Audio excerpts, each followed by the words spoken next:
ఉప ముఖ్యమంత్రి బట్టి విక్రమార్క వ్యవసాయ మార్కెటింగ్ సహాయ శాఖ మంత్రి తుమ్మల నాగేశ్వరరావుతో కలిసి కొత్తగూడెంలో సింగరేణి ఆధ్వర్యంలో 48 ఎకరాల్లో 56.76 కోట్ల రూపాయలతో నిర్మించిన 10.5 మెగావాట్ల సోలార్ పవర్ ప్యానెల్ ఉత్పత్తి ప్లాంట్లను ప్రారంభించారు.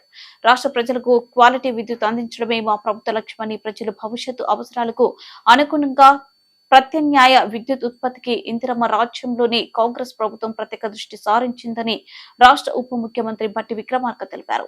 ఈ సభ ద్వారా ప్రజలకు ఉప ముఖ్యమంత్రి తెలిపారు. ఈ కార్యక్రమంలో ఎమ్మెల్యే కోరంనేని సాంబశివరావు, కోరం కనకయ్య, జారి ఆదినారాయణ, పాయ వెంకటేశ్వర్లు, రామదాసు నాయక్, మఠ రాగమై, జిల్లా కలెక్టర్ ప్రియాంకాల, సింగరేణి సిఎండి బలరాం నాయక్, జిల్లా పరిషత్ చైర్పర్సన్ కంచర్ల చంద్రశేఖరరావు, ఐఐటియుసి ఐఎన్టీయూసీ నాయకులు, ప్రజాప్రతినిధులు, సింగరేణి డైరెక్టర్లు, ఉద్యోగులు తదితరులు పాల్గొన్నారు. స్థానికులకే అది అవుట్ సోర్సింగ్ అయినా కాంట్రాక్ట్ అయినా ప్రభుత్వ పరంగా స్థానికులకి 80% ఉద్యోగాలు ఇచ్చేటట్టుగా ఒక సర్క్యులర్ జారీ చేశాం. అట్లాగే ఖాళీలో ఉన్నటువంటి ఉద్యోగాలు మేము అవుట్ సోర్సింగ్ ఇవ్వకుండా 441 మందికి అపాయింట్మెంట్ ఆర్డర్స్ నేరుగా డాక్టర్ బాబాసాహెబ్ అంబేద్కర్ సాక్షిగా రాష్ట్ర ముఖ్యమంత్రి గారు, నేను, మిగతా మంత్రివర్గ సహచరులు అందరం కలిసి వారికి నేరుగా అపాయింట్మెంట్ ఆర్డర్స్ ఇచ్చాం.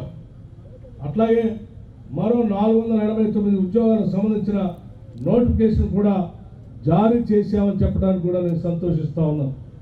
అలాగే నిన్న జరిగినటువంటి సింగరేణి బోర్డు సమావేశంలో కారుణ్య నియామకాలకు సంబంధించి 35 సంవత్సరాల నుంచి 40 సంవత్సరాలకి వయసు పెంచుతూ వెసులుబాటు కల్పించామని కూడా మీ అందరికీ మనం చేస్తూ ఉన్నాం. అట్లాగే చాలామంది మిత్రులు మాట్లాడారు. సింగరేణికి సంబంధించినటువంటి బొగ్గుగల్లు గత 10 సంవత్సరాలు ఆ పరివాహ ప్రాంతంలో కానీ లేకపోతే సింగరేణి ఆపరేట్ చేస్తున్నటువంటి బొగ్గు పరిశ్రమ ప్రాంతాల్లో కానీ ఉన్నటువంటి కోల్ మైన్స్ సంబంధించి కేంద్ర ప్రభుత్వంతో మాట్లాడి వాటి అలాట్మెంట్ గురించి ఆ రోజు వాళ్ళు ఆక్షన్స్ పెడతా ఉంటే ఆక్షన్స్లో కూడా పార్టిసిపేట్ చేయకుండా వదిలేయటం వల్ల సింగరేణికి చాలా పెద్ద ఎత్తున నష్టం జరిగింది. రావాల్సినటువంటి బొగ్గుగల్లు రాకుండా పోయినాయి. మీరు దయచేసి దీని మీద దృష్టి పెట్టి ఆ ఆక్షన్స్లో పార్టిసిపేట్ చేసి సింగరేణికి లాభం జరిగేటట్టుగా చేయాలని చెప్పి కార్మిక సంఘాలు అన్నీ కూడా మా దృష్టికి తీసుకొచ్చినప్పుడు నేను మేనేజ్మెంట్తో కూర్చొని మాట్లాడి రివ్యూ చేశాను.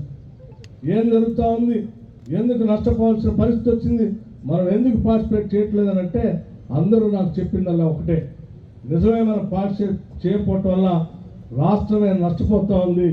ఎట్టి పరిస్థితుల్లో ఆ ఆక్షన్లో పార్టిసిపేట్ చేసేటట్టుగా మనం ప్రయత్నం చేయాల్సిందే. ప్రయత్నం చేయటమే కాదు, ఆ బొగ్గుగల్లు సింగరేణి చేతుల్లోంచి పోనీయకుండా కాపాడుకొని సింగరేణికే చెందినట్టుగా చూడాల్సిన బాధ్యత కూడా ప్రభుత్వం పైన ఉందని చెప్పి వారందరూ చెప్పినటువంటి మాటల్ని పరిగణలో తీసుకొని రాష్ట్ర ప్రభుత్వ పరంగా మేము నిర్ణయం తీసుకున్నాం. ఆ విషయాన్ని చాలా సంతోషంగా నేను ఇక్కడి నుంచి మీ అందరికీ మనం చేస్తూ ఉన్నాం. ఎట్టి రోజు దేశంలో బొగ్గు అవసరం దృష్ట్యా ప్రపంచ దేశాల నుంచి కూడా ఇంపోర్ట్ చేసుకునేటువంటి పరిస్థితిలో మనం చూస్తూ ఉన్నాం. ఆ ఇంపోర్ట్ చేసుకొని ఆ బొగ్గుని సరఫరా చేయటం వల్ల ఇక్కడ బొగ్గు మీద ఆధారపడి ఉన్నటువంటి సింగరేణి కాలనీకి సంబంధించినటువంటి వ్యవస్థ పెద్ద ఎత్తున నష్టపోతే ఆ ప్రాంతాలు ఆపరేట్ చేసేటువంటి ప్రాంతాల్లో ఉన్నటువంటి స్థానికులకు పొందేటువంటి ఉద్యోగాలు కూడా కోల్పోతాం. ఉద్యోగాలు కోల్పోవటం కాదు, రాష్ట్రానికి వచ్చే సంపదను కోల్పోతాం. రాష్ట్రానికి వచ్చే కరెంటు మీద ఇంపోర్టెడ్ కోల్ వల్ల ఖర్చు విపరీతంగా పెరిగి అంతిమంగా ఈ కరెంటు వాడేటువంటి కన్జ్యూమర్స్ అందరిపైన కూడా భారం పడేటువంటి ప్రమాదం. ఇన్ని రకాలుగా నష్టం జరిగేటువంటి ఈ పరిస్థితి నుంచి కాపాడటం కోసం పెద్ద ఎత్తున దృష్టి సారిస్తూ ఉన్నాం. గతంలో చేసిన ఉత్పత్తి కంటే ఇప్పుడు చేసేటువంటి ఉత్పత్తిని ఇంకా పెద్ద ఎత్తున పెంచుతాం. దాంట్లో భాగంగా ఇప్పుడే మిత్రులతో నేను మాట్లాడి గత ఏడాది 67 మిలియన్ టన్నుల ఉత్పత్తి ఉంటే ఈ ఏడాది 70 మిలియన్ల టన్నుల ఉత్పత్తిని ఈరోజు బొగ్గు ఉత్పత్తిని మనం సాధించాం. ఈ 70 మిలియన్ల బొగ్గు టన్నుల ఉత్పత్తి నుంచి రాబోయే రోజుల్లో రాబోయే 5 సంవత్సరాల్లో 90 నుంచి 100 మిలియన్ టన్నులు చేరే విధంగా ప్రణాళికలు తయారు చేస్తూ ఉన్నాం. పెద్ద ఎత్తున బొగ్గు ఉత్పత్తి చేస్తాం.